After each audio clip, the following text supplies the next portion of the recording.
Assalamualaikum warahmatullahi wabarakatuh. Halo teman-teman, di video kali ini kita akan bahas latihan soal TWK CPNS 2023 dan video ini merupakan video yang ke-44. Oke, soal yang pertama. Menurut Undang-Undang Dasar 1945 yang telah diamandemen, pemerintah daerah provinsi, daerah kabupaten, dan kota memiliki anggota DPRD yang dipilih melalui A. Instruksi Presiden, B. Pemilu, C. Pemilihan oleh DPRD, D. Pemilihan oleh parpol, E. Organisasi masyarakat setempat. Soalnya adalah setelah amandemen Undang-Undang Dasar, pemerintah daerah provinsi, daerah kabupaten, dan kota memilih anggota DPRD melalui apa?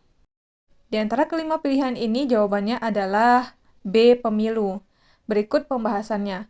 Berdasarkan Undang-Undang Dasar Pasal 18 Ayat 3, yang bunyinya pemerintahan daerah provinsi, daerah kabupaten, dan kota memiliki Dewan Perwakilan Rakyat Daerah yang anggota-anggotanya dipilih melalui pemilihan umum. Jadi DPRD di provinsi, kabupaten, dan kota dipilih melalui pemilu atau pemilihan umum. Jawaban soal nomor 1 adalah pilihan B. Lanjut soal nomor 2. Di antara pernyataan-pernyataan di atas, manakah yang merupakan kedudukan Komisi Yudisial Republik Indonesia? Yang pertama bersifat mandiri, yang kedua diangkat dan diberhentikan oleh Presiden dengan persetujuan Dewan Perwakilan Rakyat, yang ketiga susunan kedudukan dan keanggotaan Komisi Yudisial diatur dengan undang-undang, yang keempat mengusulkan pengangkatan Hakim Agung, yang kelima memiliki wewenang lain dalam rangka menjaga dan menegakkan kehormatan, keluhuran, martabat, serta perilaku hakim. Di antara kelima pernyataan yang ada, manakah yang merupakan kedudukan Komisi Yudisial? Berikut pembahasan mengenai soal ini.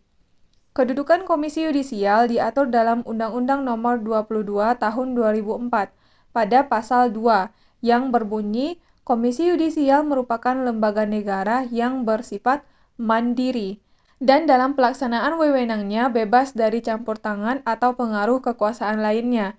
Kemudian juga menurut Undang-Undang Dasar Pasal 24B Ayat 3 yang bunyinya anggota Komisi Yudisial diangkat dan diberhentikan oleh Presiden dengan persetujuan Dewan Perwakilan Rakyat. Ayat 4 bunyinya adalah susunan kedudukan dan keanggotaan Komisi Yudisial diatur dengan undang-undang. Jadi berdasarkan 5 pernyataan yang ada, yang merupakan kedudukan Komisi Yudisial adalah pernyataan nomor 1, 2, dan 3, yaitu yang pertama bersifat mandiri, yang kedua diangkat dan diberhentikan oleh Presiden dengan persetujuan DPR, yang ketiga susunan kedudukan dan keanggotaan Komisi Yudisial diatur dengan undang-undang. Jadi jawabannya adalah pilihan B, 1, 2, dan 3. Lanjut soal nomor 3. Presiden selaku kepala pemerintahan memiliki tugas dan wewenang sebagai berikut, kecuali A. Mengajukan dan membahas usul RAPBN atau Rancangan Anggaran Pendapatan dan Belanja Negara bersama DPR, B. Menetapkan peraturan pemerintah untuk menjalankan undang-undang sebagaimana mestinya, C. Mengajukan dan membahas undang-undang bersama DPR, D. Menetapkan Perpu, E. Memegang kekuasaan tertinggi atas Angkatan Darat, Angkatan Laut, dan Angkatan Udara, yang merupakan tugas dan wewenang Presiden, kecuali. Berarti yang bukan merupakan tugas dan wewenang dari Presiden, di antara 5 pilihan ini. Berikut pembahasan mengenai tugas Presiden sebagai kepala negara. Yang pertama, diatur dalam Undang-Undang Dasar 1945 Pasal 4 Ayat 1. Bunyinya adalah Presiden Republik Indonesia memegang kekuasaan pemerintahan menurut Undang-Undang Dasar. Kemudian Pasal 5 Ayat 2. Presiden menetapkan peraturan pemerintahan untuk menjalankan undang-undang sebagaimana mestinya. Pasal 17 Ayat 2. Menteri-menteri itu diangkat dan diberhentikan oleh Presiden. Pasal 18B Ayat 1. Hubungan wewenang antara pemerintah pusat dan pemerintah daerah provinsi, kabupaten, dan kota atau provinsi dan kabupaten dan kota diatur dengan undang-undang dengan memperhatikan kekhususan dan keragaman daerah. Pasal 18B Ayat 2, hubungan keuangan, pelayanan umum, pemanfaatan sumber daya alam dan sumber daya lainnya antara pemerintah pusat dan pemerintah daerah diatur dan dilaksanakan secara adil dan selaras berdasarkan undang-undang. Menurut pasal 20 ayat 4, Presiden mengesahkan rancangan undang-undang yang telah disetujui bersama untuk menjadi undang-undang. Pasal 23 ayat 2, rancangan undang-undang anggaran pendapatan dan belanja negara diajukan oleh Presiden untuk dibahas bersama DPR dengan memperhatikan pertimbangan Dewan Perwakilan Daerah. Selanjutnya, pasal 23F ayat 1, anggota BPK atau Badan Pemeriksa Keuangan dipilih oleh DPR dengan memperhatikan pertimbangan Dewan Perwakilan Daerah dan diresmikan oleh Presiden. Pasal 24A ayat 3, calon hakim agung diusulkan oleh Komisi Yudisial kepada DPR untuk mendapatkan persetujuan dan selanjutnya ditetapkan sebagai hakim agung oleh Presiden. Pasal 24B ayat 3, anggota yudisial diangkat dan diberhentikan oleh Presiden dengan persetujuan Dewan Perwakilan Rakyat. Selanjutnya, menurut pasal 24C ayat 3, Mahkamah Konstitusi mempunyai 9 orang anggota hakim konstitusi yang ditetapkan oleh Presiden yang diajukan masing-masing 3 orang oleh Mahkamah Agung, 3 orang oleh Dewan Perwakilan Rakyat, dan 3 orang oleh Presiden.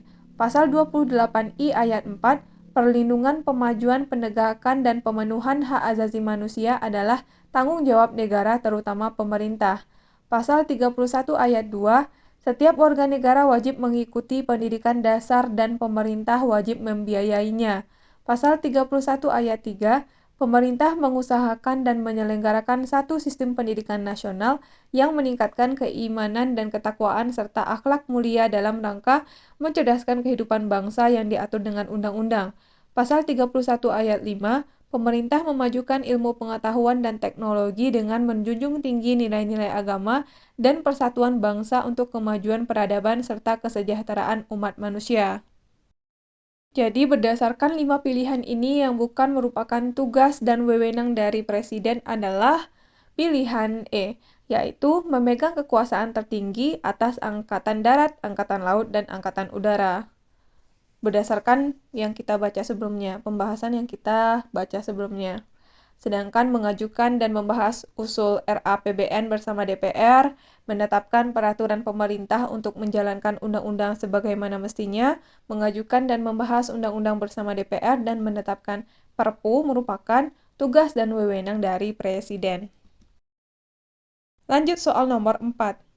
Apabila Presiden dan atau Wakil Presiden berhalangan tetap, maka yang melaksanakan jabatan sementara Presiden adalah A. Menteri Dalam Negeri, Menteri Luar Negeri, dan Panglima TNI, B. Menteri Dalam Negeri, Menteri Luar Negeri, dan Menteri Pertahanan dan Keamanan, C. Ketua dan Wakil Ketua MPR sampai terpilihnya Presiden dan Wakil Presiden selanjutnya, D. Ketua MPR dan Ketua DPR, E. Menteri Dalam Negeri, Menteri Luar Negeri, Menteri Pertahanan dan Keamanan, Panglima TNI secara bersama-sama.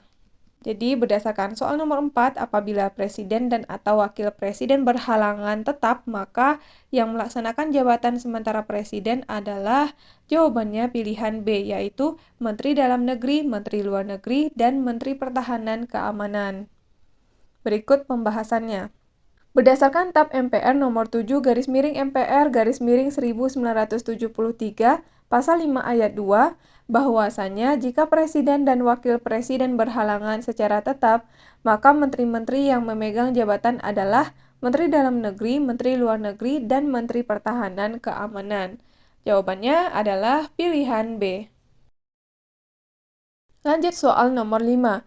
Penyimpangan konstitusional yang pertama dan yang paling prinsip sejak ditetapkannya Undang-Undang Dasar 1945 sebagai Undang-Undang Dasar Negara Republik Indonesia pada tanggal 18 Agustus 1945 adalah A. Dikeluarkannya Supersemar, B. Lahirnya Dekret Presiden 5 Juli 1959, C. Jabatan Presiden Soekarno seumur hidup, D. Digantikannya Undang-Undang Dasar 1945 dengan Konstitusi RIS atau Republik Indonesia Serikat, E. Berubahnya sistem kabinet presidensil menjadi sistem kabinet parlementer. Yang ditanyakan adalah penyimpangan konstitusional yang pertama dan yang paling prinsip sejak ditetapkannya Undang-Undang Dasar 1945 sebagai Undang-Undang Dasar Negara. Di antara kelima pilihan ini, apa penyimpangannya? Berikut pembahasan mengenai penyimpangan konstitusi tahun 1945 sampai 1949, yaitu masa Orde Lama. Yang pertama, Presiden telah mengeluarkan produk legislatif yang pada hakikatnya adalah undang-undang dalam bentuk penetapan presiden tanpa persetujuan DPR. Seharusnya, sesuai Undang-Undang Dasar, harus dengan persetujuan DPR. Yang kedua, MPRS dengan ketetapan nomor 1/MPRS/1960 telah mengambil keputusan menetapkan pidato Presiden tanggal 17 Agustus 1959 yang berjudul Penemuan Kembali Revolusi Kita yang lebih dikenal dengan Manifestasi Politik Indonesia atau Manipol sebagai GBHN bersifat tetap, yang jelas bertentangan dengan ketentuan Undang-Undang Dasar 1945. Yang ketiga, MPRS telah mengambil putusan untuk mengangkat Insinyur Soekarno sebagai presiden seumur hidup. Hal ini bertentangan dengan ketentuan Undang-Undang Dasar yang menetapkan masa jabatan Presiden 5 tahun. Yang keempat, hak budget DPR tidak berjalan karena setelah tahun 1960, pemerintah tidak mengajukan rancangan Undang-Undang Anggaran Pendapatan dan Belanja Negara untuk mendapatkan persetujuan DPR sebelum berlakunya tahun anggaran yang bersangkutan. Dalam tahun 1960, karena DPR tidak dapat menyetujui rancangan pendapatan dan belanja negara yang diajukan oleh pemerintah, maka Presiden waktu itu membubarkan DPR hasil pemilu 1955 dan membentuk DPR Gotong Royong atau DPR-GR. Yang kelima, pimpinan lembaga-lembaga negara dijadikan menteri-menteri negara sedangkan Presiden sendiri menjadi ketua DPA atau Dewan Pertimbangan Agung yang semuanya tidak sesuai dengan ketentuan Undang-Undang Dasar 1945. Jadi berdasarkan kelima pilihan ini yang merupakan penyimpangan konstitusional yang pertama dan paling prinsip, sejak ditetapkannya Undang-Undang Dasar 1945 sebagai Undang-Undang Dasar Negara adalah, yaitu pilihan C, jabatan Presiden Soekarno seumur hidup. Jawabannya C. Lanjut soal nomor 6.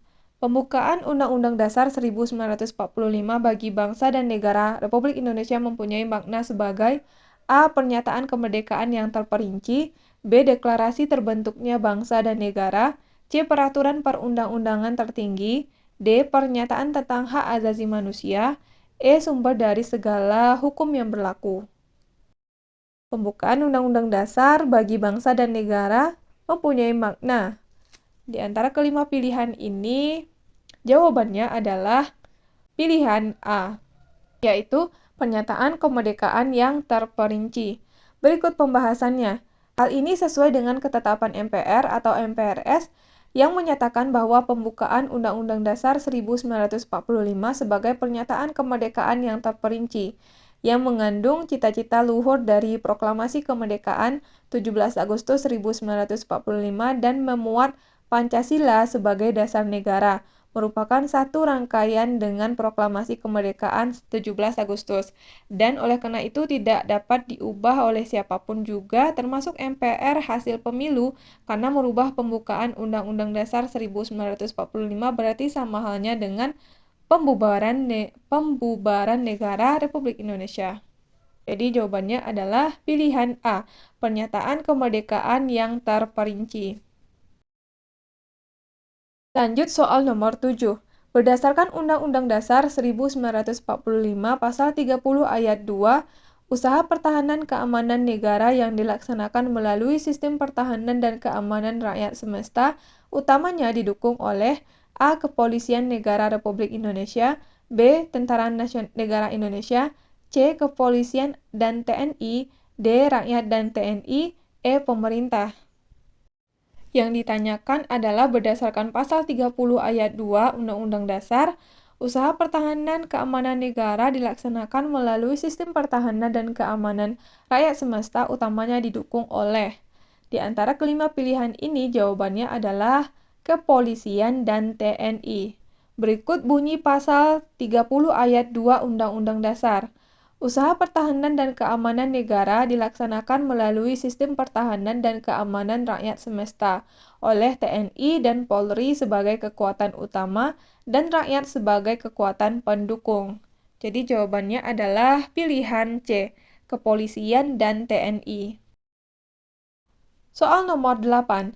Setiap orang berhak untuk berkomunikasi dan memperoleh informasi untuk mengembangkan pribadi dan lingkungan sosialnya, serta berhak dengan menggunakan segala jenis saluran yang tersedia merupakan bunyi Undang-Undang Dasar 1945 Pasal 28F. A. Mencari, memperoleh, menduplikasi, mengolah, dan menyampaikan informasi. B. Mencari, memperoleh, mengolah, menghapus, dan menyampaikan informasi. C. Mencari, memperoleh, memiliki, mengolah, dan mengubah informasi. D. Mencari, memperoleh, memiliki, menyimpan, mengolah, dan menyampaikan informasi.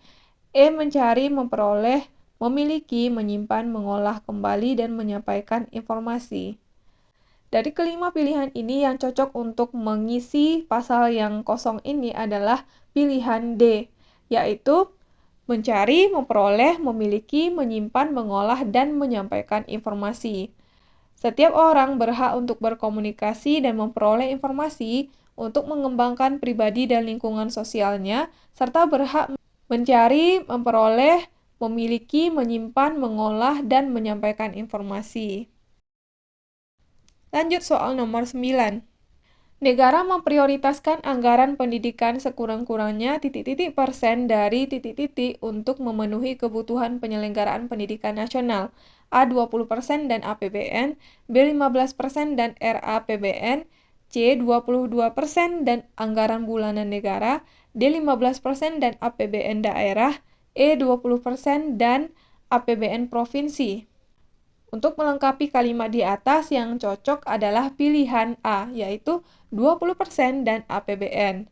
Negara memprioritaskan anggaran pendidikan sekurang-kurangnya 20% dari APBN untuk memenuhi kebutuhan penyelenggaraan pendidikan nasional.